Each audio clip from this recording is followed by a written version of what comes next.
variables. You could also do this algebraically.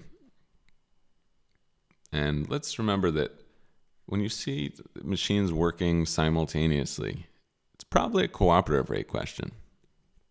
What's confusing here is that you probably want to set up 3 t's, so it kind of looks like it's an average rate question, but we have things working together, it's cooperative. And so we know that working together, they get stuff done in X hours, and A on its own gets done in Y hours.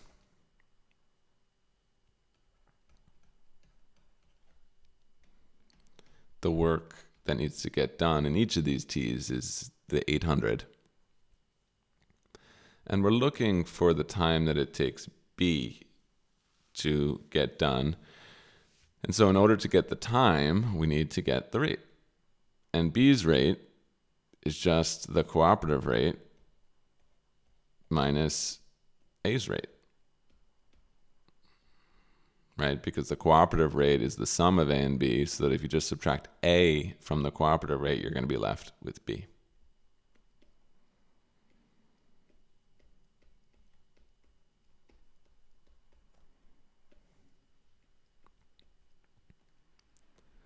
So this is the rate. It goes up here. We don't have to put it in there. We just know it. That's where it goes. And in general, you're going to be just flipping it, getting the reciprocal and multiplying that by the work that needs to get done. And we get a nice cancellation with the 800s.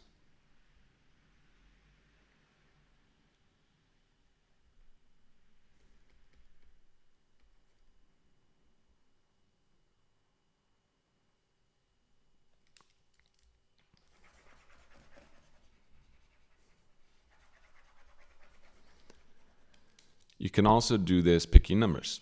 And actually picking numbers is, in this case, it's even easier, I'd say. I think conceptually people have a hard time picking numbers for this question. And I think that's because it's so simple, actually. So we need to pick an X and a Y. And X is the time that they take to do the job together. And so I would just pick something that works well with 800, maybe 8. And then we need to pick A's time. I suppose you could pick the rate, but I think it's easier to pick the time. And I'd suggest just making A and B, making their rates the same, or making the time that they do the job the same. Because then you just make it double what the cooperative rate is. So if B by itself does the job in 16 hours, of course, if you add another B, and essentially A is another B or B is another A because they're working at the same rate, then the time gets cut in half. So the math is really easy by just making the machines work at the same pace.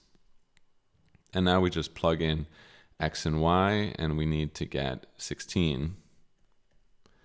And, you could just methodically plug into each one of these things, but you can kind of see that a few of them are just impossible, in that D is not possible because X minus Y is negative. You can see that A is going to be too small. It's going to be a fraction, as will B. Maybe you need to check C and E.